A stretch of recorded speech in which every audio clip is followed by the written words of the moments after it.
Hi everyone, checking in because I am driving, and not only that, but it's like Friday afternoon at lunchtime, so Atlanta's weekend rush hour starts now. I'm supposed to whip around town real quick to go drop off some set deck and props, and yeah, like, dude, it's gonna take me twice as long to get there, and then I gotta go back and get more shit. So, and it's funny too that I'm talking about set deck and props and production design and all that stuff today, because today is the big AETSE vote for the general strike. And while this doesn't affect me personally because I'm not in the union yet, this does really affect a lot of the people that I know and love, and a lot of people that I work with that I can't stand. I'm kidding, I love everyone.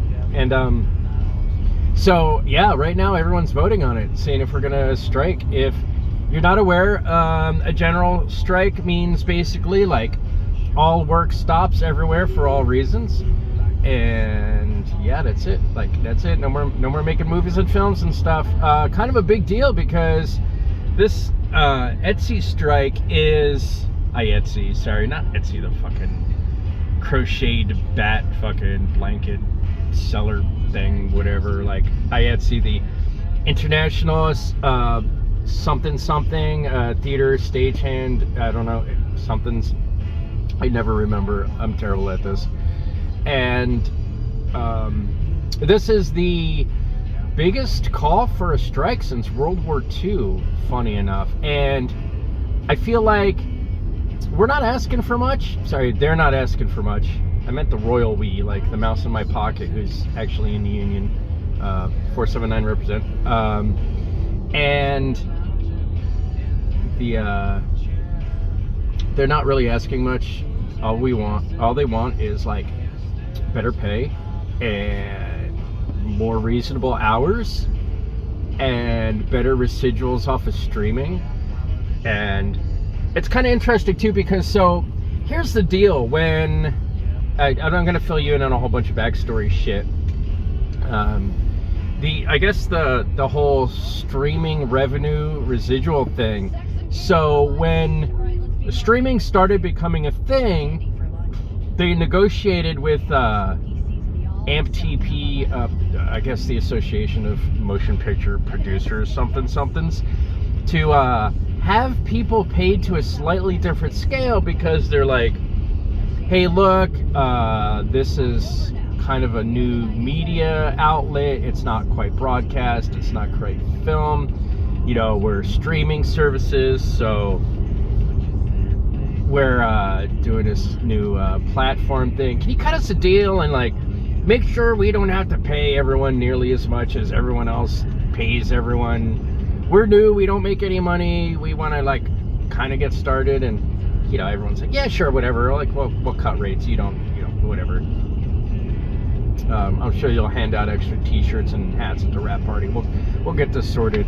So they got filed under a thing called new media, which meant that rates were dropped. They weren't the same. A lot of different rules applied for labor and payments, and it was done to help the platforms kind of get a leg up. But now the platforms are kind of the thing.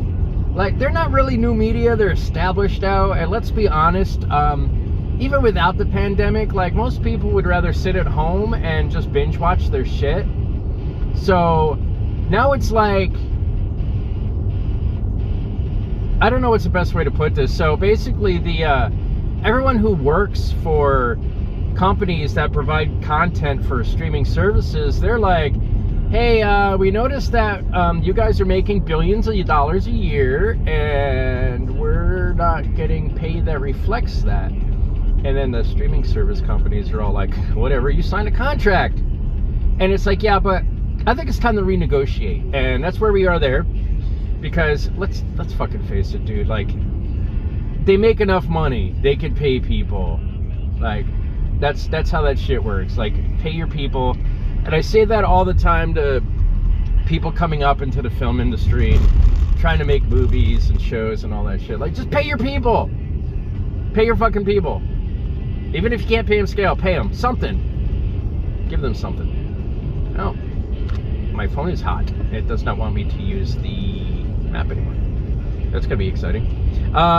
So yeah, that's where we are for that part of the negotiations. The rest of the negotiations, which is kind of near and dear to my heart for some of the stuff that I've worked on, is they want not just pay scales adjusted, but we want more reasonable hours. Because, and you can ask anyone who works in the industry, we do not have a 9-to-5 job, which is fine. We're used to that. We have more of a 9 to the next 12 type job. Like, we do not do 8-hour days. That's not how this industry functions, and we get that. We understand that. We work under usually 12-hour days for the most part. We don't even start talking about overtime really until 14 hours. And I want you to think about that. Like, imagine your desk job, but it's almost twice as long each day. Like, imagine that. And it's like, 40 hours a week. Okay, yeah, now try 40 hours in 2 days. I think is a physical. No, I've done it. I've done 40 hours in 2 days. I know this. So it's like we are getting our fucking asses handed to us. And yeah, I get that sometimes you get a period of time that's off, but regardless, like the human brain kind of like starts to eat itself, I think, after you've worked 10 hours. And like, we're expected to work past that on the regular. Like, it's not uncommon to have 16-hour days or 18-hour days. Like, and you're okay, sometimes you're getting time and then time and a half and then double, and then, but it's like, dude, they holy shit, dude, it's a lot. And it happens far more than it's reasonable. And it's, I don't know, part of it's scheduling, I think, but a big part of it is just like, these companies are just like, yeah, well, no, they'll do it. They need the money, make them do it. And it's like, yeah, but that's a lot. And then they're like, yeah, but you're doing what you love, so is it really a 16-hour day? And yeah, it's really a 16-hour day. And dude, I'm a production designer. I got that shit easy. Like, I really, my main responsibility is to stand next to the director and then hear what the director wants for the world he's filming in. And then I got to point at art directors and set deck and dressing and be like, oh yeah, make that happen. Like, technically I have it easy, even though I don't. But even then, like, at my easiest, it's like 15-hour days are a fucking drag, dude. Like, who hasn't, like, fallen asleep on set once, twice, maybe? And that's me having it easy. Like, dude, you got kids in fucking G&E that are like fucking hauling like 50-pound fucking combos and shit up and down stairs. And dude, I've seen kids like dragging heavy diesel generators through the mud, and it's like, dude, it's me having it easy. I understand, like, I still got it pretty hard, and there are people who have it harder and they're not getting paid nearly as well. And it's like, dude, I'm watching, when I got a 25-year-old kid complaining about his fucking knees at the end of a show, it's like, no, buddy, let's not do this anymore. So that's another part of the strike, is we're trying to get normal, regular hours. Fun fact, sometimes productions have something called fratter days, which is they do, like, I guess a split sort of thing where it's like, okay, we're going to go ahead and somehow get Friday to merge into Saturday and really pump the amount of fucking work we can get out of people at the end of the week. So we'll fucking whatever happens. So, and like, so that's terrible. Yeah, Friday days are fucking terrible, and they seem to happen all the time. Even on the smallest productions, it's like, well, it's the weekend, let's keep working. I don't even fucking get it. Another thing that everyone's fighting for is reasonable turnaround times.